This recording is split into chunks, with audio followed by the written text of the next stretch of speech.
Yeah, I mean, nothing is 100% easy breezy all the Yeah. time. There's I can tell you this, there's something wrong at all times, but Yeah. and that I have to fix. But it's you enjoy the journey, and the journey, if you love what you do, that's the overall arching is the idea. This is Gina Anderson Cohen, and I am here with Sam Karl, who's the president and co-founder of Kamps, which actually opened its first studio in my sort of home away from home, Madison, Wisconsin. Sam, tell us about Kamps. Home away from home. It always, whenever you go to college in Wisconsin, it's always your home away from home. I went there too as well. I'm an alumni. Camps is a group fitness studio.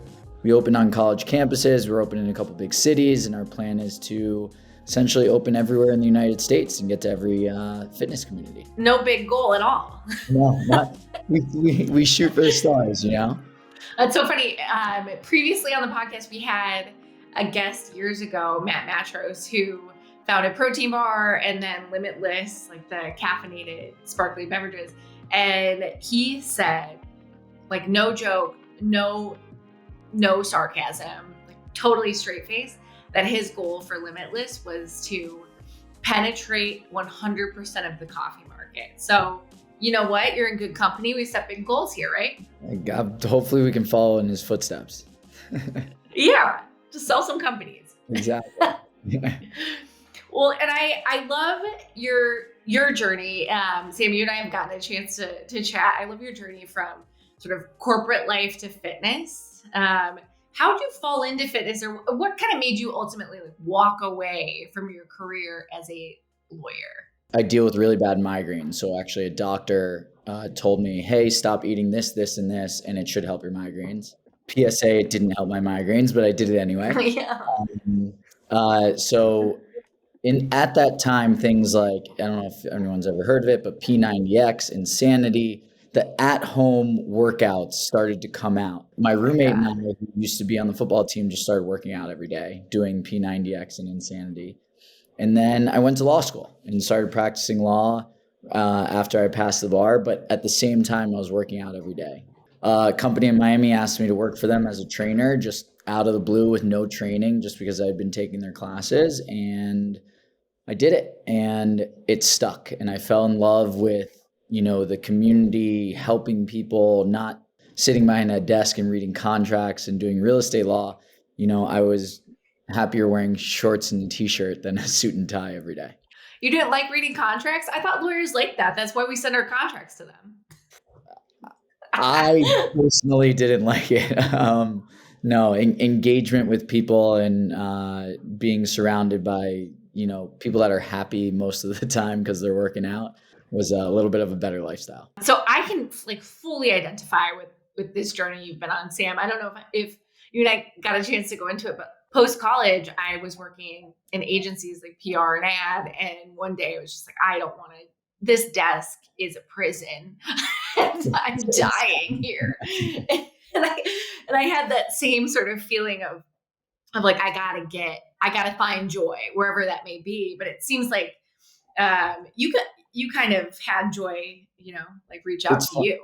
It's funny you say that because with working with the people that I've been able to, a little bit of younger crowds in the college town and, our front desk staff, I get the question a lot about why I made that transition to fitness full time. And it's very cliche, but it's so beyond true that if you love what you do, you'll never work a day in your life. And I found a passion I was fortunate enough to turn into a lifestyle and a way of living, but it remains true. It's just find something you love to do and you'll be much happier waking up in the morning. That's absolutely true. And I mean, there to the kids out there. To be fair, there are still hard days, but it's just kids.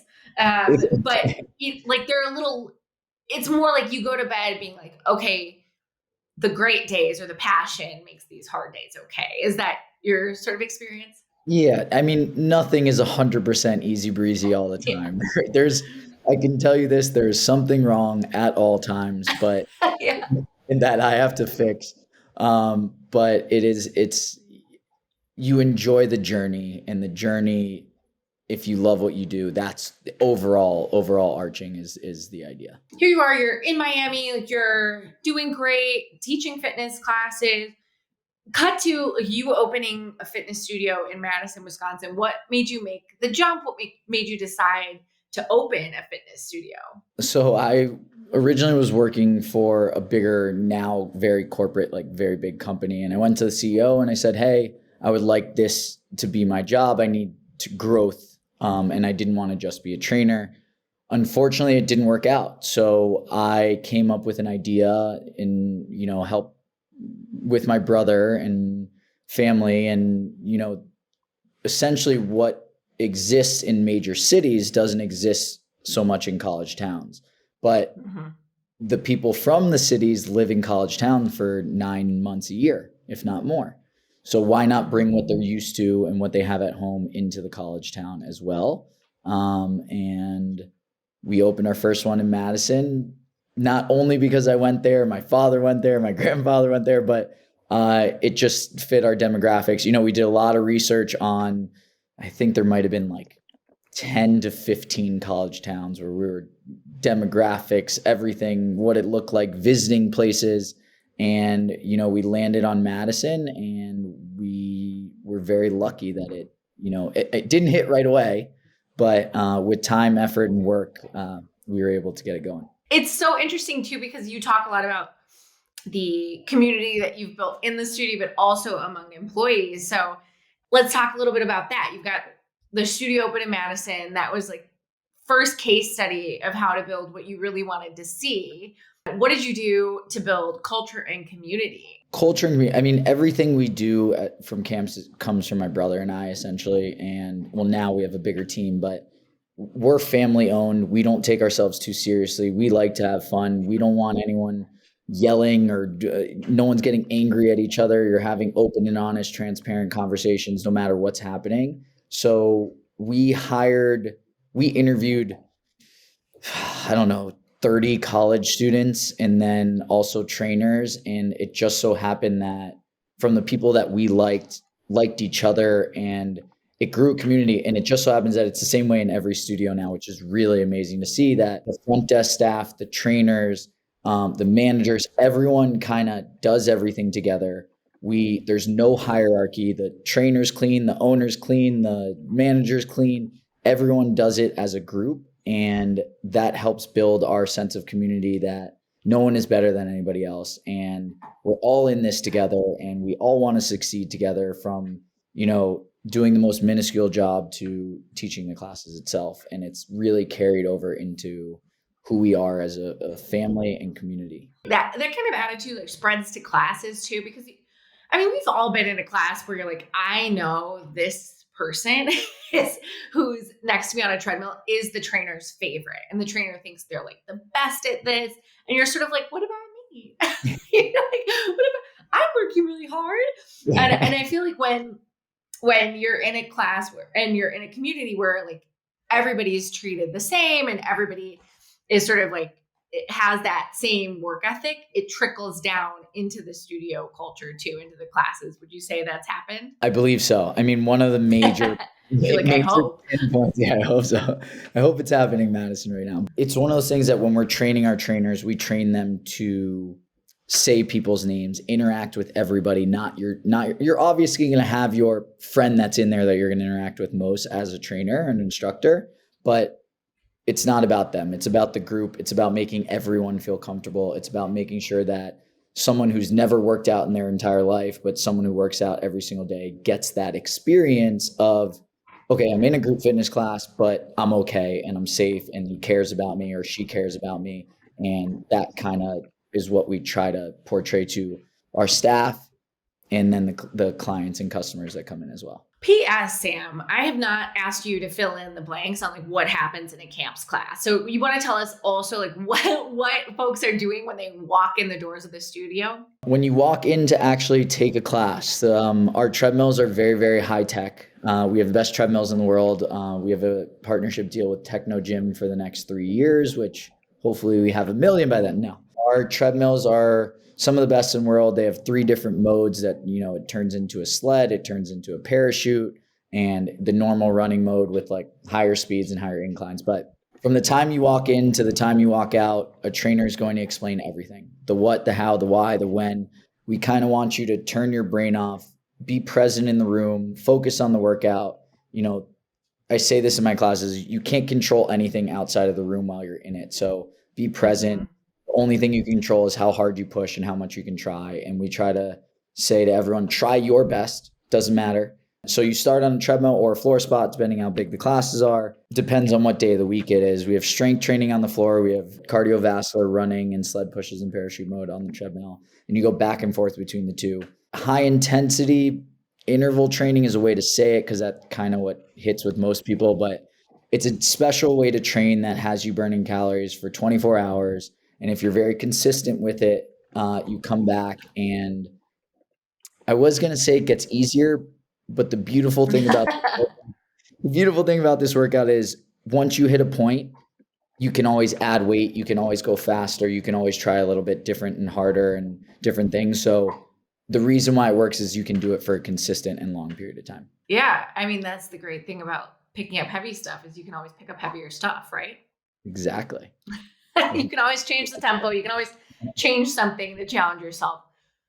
So you opened in Madison, and the thing I'm obsessed with when it comes to Kamps, maybe because I went to Wisconsin and I worked in the bar scene, and I feel like if Kamps had been there, I probably would have worked at Kamps. Maybe not, who knows? Or I would have worked at both. But your go-to-market strategy for opening this boutique fitness campus and getting in front of the youths is my favorite part of the story. You want to just tell us what you did? Like, what did you do to catch the eye? Oh, so at the age of ripe young age of 26 years old, my brother and I moved to Madison. Not only were we doing guerrilla marketing and putting flyers on every door and going everywhere, but our main, and I believe still to this day, our most effective marketing strategy was my brother's name is Ari. Ari and I would go to the bars and buy a lot of shots and pass out shots and give out free class cards as we were passing out the shots. So, it was a way to interact with all of our, main portion of our clientele, but we also were having a good time. I mean, it makes sense because Sam, how old are you now, if you don't mind me asking? I am 33, about to turn 34. Okay, so I'm 36, about to turn 37. And I feel like you hit your 30s and you're like, getting drunk and then working out the next day is my nightmare. But when you're, let's say everyone's 21, but let's be honest, 19, 20, 21. When you're in college, you can rage and like get up and sweat and you feel fine. Yeah, I used to be able to do that and teach the next day and work out and be completely fine. Now, if I have like a glass of wine, I can't get in front of people the next day. Something happens. I don't like. Yeah, like don't ask me any questions. Like don't talk to me. I need a nap. Like I'm good for 2 hours max, and then I need a nap. Anyway, Exactly. you also visited in Madison, Wisconsin. Langham Street is historically like the street where a lot of the fraternities and sororities are. You visit chapter meetings as well at sororities? Yeah, so we were able to get in front of chapter meetings, and I'd walk into these sororities and fraternities to explain who we are, doing private classes for sororities as a group. So we would get 30 or 40 at a time to come in, free classes all in the beginning. So everything was, let's just get people in the door. And then on top of that, we opened and had a week of free classes because no one knew who we were. So we just, anything we can do to get in front of anyone's face, to get them into our studio doors, we tried and we did. I was in a sorority in college and at Wisconsin, and when you said you went to chapter meetings, I was like, of course you did. That makes perfect sense. Like I was a Delta Gamma, and I remember when I can't think of their name, but it was like a men's a cappella group. You probably can think of it if I mention it, but they would come to chapter meetings and people would go crazy. So when boys come to visit, this is all very sexist and backwards, but it's true. We went to fraternities too. So you did? How did that go? Not well. We had a fraternity. We had one fraternity was very strong, had a strong presence at camps. The rest are college guys don't love group fitness, we've realized. There's some that do, Honestly, not to say they don't, yeah. but I'm trying to tell them that it's the best place to meet new people. It's the best place to, you can get fit, you can meet new people. Yeah. We have a few. It's not our biggest bulk. Our biggest bulk of clientele is sororities. I mean, we could talk about this all day, but guys, get into group fitness. Like you'll pick up heavy stuff. It's really effective and efficient. It is. Okay, let's move on. We could talk about this all day. Okay, so it's not just Madison. You've opened other studios. So talk to us about the other studios you've opened and what you've learned along the way. So we opened in Miami about, I think it might be 4.5 years ago now. Then we also have one in LA as well. Our original plan for Miami, we opened across the street from the University of Miami, get all the University of Miami students as well as, the South Miami, let's say, young adult crowd in as well. So we kind of came up with a plan of hitting and sticking with college campuses, but then also getting bigger cities involved as well. And then as soon as we opened Miami, we kind of were like, we can compete in, be in any community around the country. So we opened in LA a few months ago. We've learned it's really hard to get people out of their normal routine.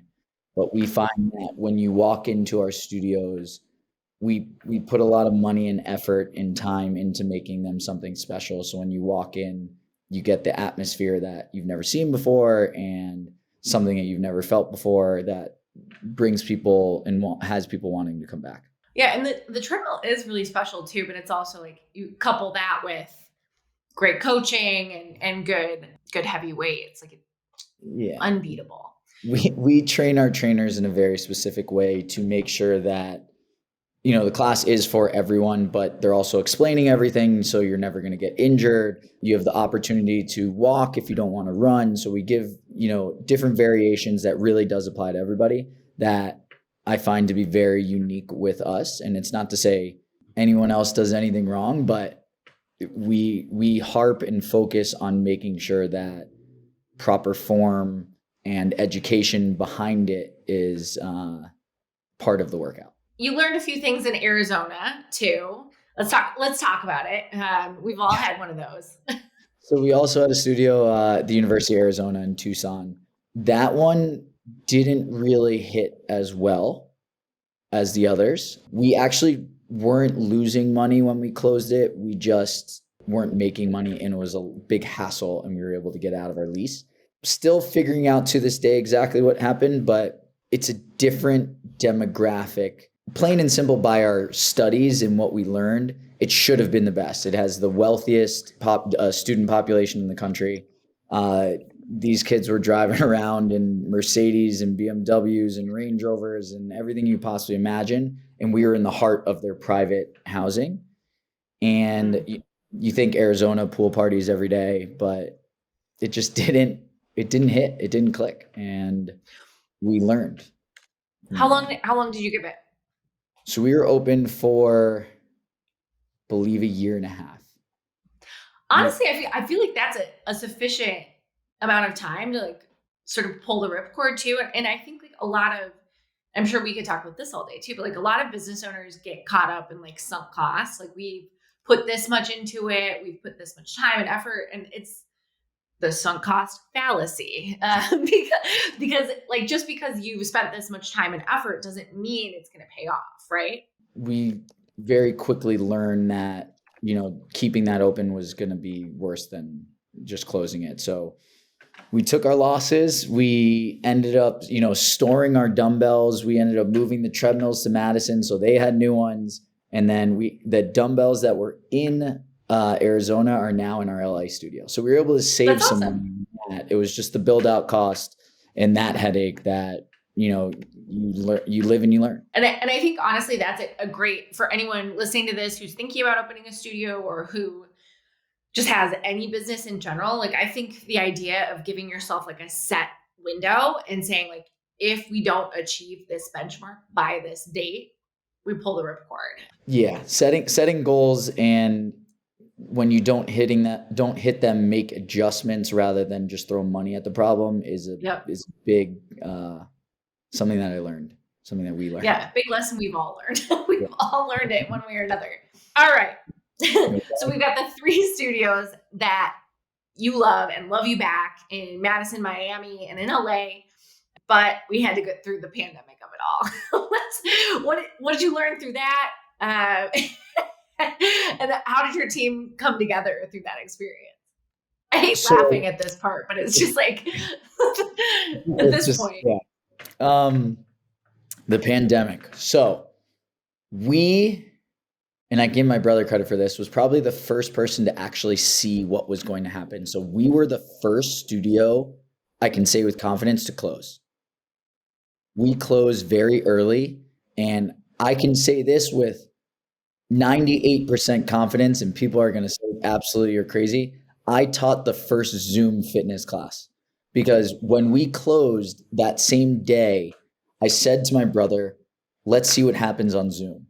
So we sent a Zoom to our 10 like closest just friends and clients. I said, let's see what happens. And we did it, and then we did workarounds. We added a microphone, we made sure you were in the right lighting. So essentially we closed all of our studios in March. We didn't open any of them again until middle end of September of that following year, and we did it with all masks. But we were able to create an online community around the world, which was one of the coolest things I've ever been a part of. We started off doing free classes because everyone was going through a hardship, so we didn't want to be the company that was like, pay us $300 and then you can work out with us. We said, you're going through something difficult, we're going through something difficult, why not? We had about 6 classes a day. I was teaching maybe 2 or 3 of them. We had trainers all around the country doing it. We would teach classes and people would stay on the Zoom and ask us questions. We did theme classes where we'd say, hey, we're going to teach classes with bottles of wine because we know you don't have weights, or pots and pans, or pillows, or blankets. So we started off that way. We built an incredible community. And then my brother and I wanted to help as much as we can with what was going on in the world. So we started doing optional donations for Feeding America, where here's our link to the classes, but if you want to add to it, add to it. I'm not exactly sure how much we raised. I forgot, but it's somewhere between like $20,000 and $30,000 for Feeding America. That's great. And then everything was going on with the protests and the social movements, and we wanted to be a part of that as well. So we did classes and sponsor for our main charity that we'd worked for was Color of Change, and we ended up donating probably anywhere between $10,000 and $15,000 to them as well. It's not the most exorbitant amount of money, but it was definitely, we were trying to do our part just through fitness. And then we hit a point where we're like, wait, we actually need to survive as a company. But again, pulling it back, we didn't want to charge people hundreds of dollars to work out with us. So we said, hey, $20 a month, $25 a month. You can take as many classes as you want. We'll email you the Zoom link every day for you to get on. It was something that, our manager in Madison, Wisconsin was in the group chat talking to people while my brother and I were teaching in Colorado. And then the next one, we had a trainer in Miami where I was doing the chat. So we had someone running the chat. We had someone teaching the classes. We sent microphones and cameras to all of our staff and trainers. And the craziest thing is I've been teaching classes for, close to 10 years, 9 years now. I never get nervous before classes. There was one class had like 620 people. And I said to my brother, I was like, holy, like, what is going on? Like, this is amazing. This is crazy. And luckily the community that we built and all the people that came and joined us online, helped our company survive. And we survived with just, having weekly meetings like we normally did. We didn't fire anybody. We had people training to be eventually on videos, and eventually we got them on, and we kept doing the online classes even when our studios opened. But then as everything really started to slow down, we built an on-demand library through that. But as things really started to slow down with COVID and the pandemic and everything started opening, we followed suit and we stopped doing the live classes. So you have on demand now. Is that sort of a part of membership or a part of access for Completely, everybody? it's completely separate, Mhm. but it's, again, we kept it very cheap. It's the online and digital portion for fitness is a very, very competitive space. You have these massive corporations like Peloton and Mirror with Lululemon and Tonal that have really taken over, and it's hard to compete if you don't have the millions of dollars in marketing to spend towards it. So we turned our focus from online and digital and put it back towards brick and mortar. And honestly, it's consumers want to be in studio now too. Like those three companies you just mentioned, like all went through massive layoffs. Like with the exception of Lemon, as far as I know, I don't think they laid off a huge team. Probably because they have the apparel business to support them. Exactly. But they definitely, all of them are going through changes now. So luckily, you have the flexibility to be able to go back to brick and mortar and go back to giving your consumers what they want. All of those companies took a business, a route during the pandemic that ended up close to biting them in the ass. Sorry, I don't know if I'm allowed to say that. You can say yes. Okay. And now they're paying the price, but it's still, they have such an amazing product, and these companies are very special in what they do, that if you don't have the proper funds to go up against them, it's a very difficult space. Okay. I love the fact that you built up such an incredible online community that now I'm sure is like just hungry to out with you in person. The story of a 620 person class, like how do you keep up with that chat? Anyway, one thing I do want to make sure we talk about, like you work with your brother. And I know not everybody who's listening to this is either in a position where they could work with their sibling because maybe they're in a different place or they're in different industries. But what has it been like to go through all of this with your brother? Good and bad days is the best way to describe it. But we were fortunate enough to start this company together. We are 15 months apart, and we fortunately had nothing tying us down. So we were able to move from city to city to city. We have our family in Miami, but when we first started, we weren't in any relationships. We were able to just kind of go, move, do what we have to do, and move from place to place. So we were fortunate in that aspect. Working with your family can be difficult. My brother and I have our little tiffs and tats and are very different when it comes to how we want things done, but we're always able to come together in the end and make sure that everything is all right and that we agree on everything. But we're living and learning too. I lived with Ari, obviously, my entire life growing up, where we weren't very close. We competed in sports, we competed in school, we competed in basketball, we competed for girls, we competed at everything. So there was always a little bit of tension. And then once he went to college, he went to University of Michigan, something like clicked, and we were like, oh wait, we're kind of best friends. So, and we do have an oldest brother too. I don't want to forget about Yeah. him. He's extremely supportive and helpful, and he's amazing as well. But Where did he go to college? he went to University of Denver, but he's a Badger fan, so we'll take it. Okay, great. So it's essentially my oldest brother, me, my dad versus Ari because he went to Michigan. So there's that little bit of rivalry. We do everything together and make the decisions together, but when it comes to training the trainers, that's mainly my aspect. When it comes to operational in the studio, we make sure he cleans mirrors, he cleans screens just like I do. And we've been able to create this sort of balance where we kind of know who's going to do what, but we come together when we need to get things done together. So I don't know if other people have that relationship with their brothers.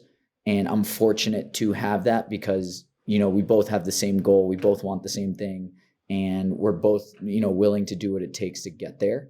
So that's always in the back of our mind, no matter where we are. He's going to be in Miami next week. I'm here. And then we travel from spot to spot. But the challenging days, I'll say this. There's one thing really good about working with your family. No matter how upset or crazy things get, he still remains my brother and I will love him forever. And that if there's a business tiff or something bad that happened, there is a longer lasting relationship no matter what. So keeping that in the back of your mind really eases certain situations. Yeah. I mean, I've worked with my husband in the past, and there are days where you're just like, you hate that person. Like it'd be like if you had someone else to go home to and talk about like what happened at work. The person I had to go home to was my husband, Yeah. I who live with him. also, it also, So I you live with yeah, him. So it's I get that completely. similar. Yeah, Yeah. similar. So I get it, but it's also like at the end of the day, that person has your back, and they are like in it with you. I mean, we don't share blood, luckily, thankfully, but we do have a legal document keeping us together. But I digress.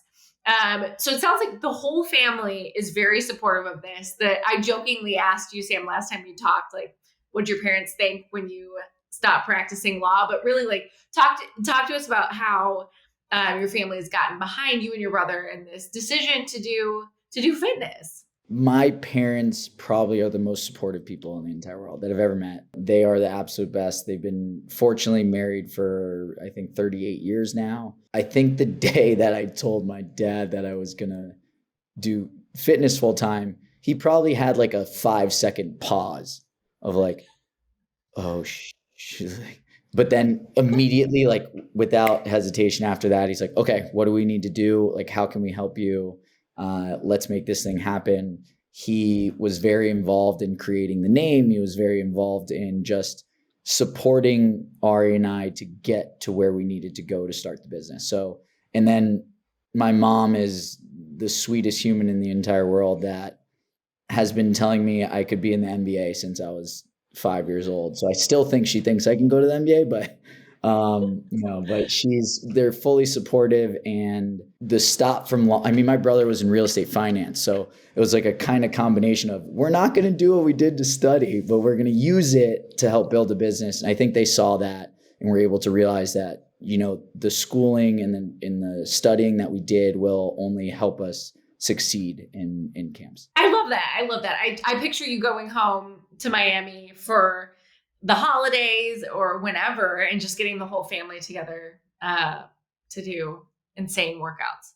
Yeah. Just let me have it. Let me have it, Sam. You think that we're gonna leave that there? I can tell you that the one person in my family that, my dad is now, 73 years old. He works out every day, if not multiple times a day. And he's in incredible shape. So I think I got that fitness side from him. When it comes to the rest of my family, they are all in great shape. They do not enjoy working out as much as my father and I do. That's all. Got it. Okay. To each their own. Everyone's got to find their own thing. Exactly. Okay, so Sam, we need your parting wisdom. Obviously, everyone who's listening to this is going to find a Kamps either in their city now, LA, Miami, or Madison, Wisconsin, and get in there, but maybe city near you soon. Tell us, what advice would you give to someone coming into a class for the very first time? The one thing that everyone says when they come into a room is, I'm nervous, or I'm scared, or I've never done something like this before. And I want that person to know, and everyone to know, that nothing you can do is wrong. So you just putting one foot in front of the other and trying your best and giving the effort that works for you is the most important part. So don't ever be afraid of walking into a workout class or walking into something and failing, because there's no such thing as failing. Everyone's on different levels. So if it's your first time, your 100th time, like you're going to do what works for you in there. So never be afraid of anything. And if anyone makes you feel bad in that way, then they're not the person or the place for you. So, we want you to feel comfort. We want you to feel safe. We want you to feel happy, not upset that you did a workout, not miserable that you're doing a workout. I want you to take your mind away from all the negative and kind of be like, wait, this room is actually a great place to work out, to be happy, to make friends, to just, I don't want to say avoid, but I want to say not think about the negatives in life and be able to turn something into a positive. And even if it's for 50 minutes a day, that you can just escape and be happy and just work on yourself mentally, because it's more mental than physical. Your body doesn't change in one workout. Sorry for anyone who thought it did. But, if you come in a room like ours and you have this, I'm scared, I have a little bit of fear, but you do something you didn't think you can do, then mentally your mind can change after every single class. So it's getting a sense of accomplishment versus changing your body immediately. Because if you can change your mind, class at a time, then the body and the physical and the mental will all come after. But just don't be afraid and try your best. And if you need to walk, you walk. If you need to drop weight, you drop weight. If you need to rest, you rest. But as long as you're being true to yourself and not quitting on yourself, then you'll be able to succeed in the class. I love that. And I think it also like points to a universal adult truth too, which is like everybody's afraid when things are new. So, like you're in good company, right? Yeah. Fear of the unknown is a real thing. Yeah. I mean, I've moved from city to city and haven't known anyone in LA, or when I moved to Tucson, even when I moved to Madison, I didn't know anyone there. So getting over that fear and just, again, one foot in front of the other, you'll make it through. Awesome. Sam, thank you so much for joining me on the podcast. No, thank you so much for having me. Really appreciate it.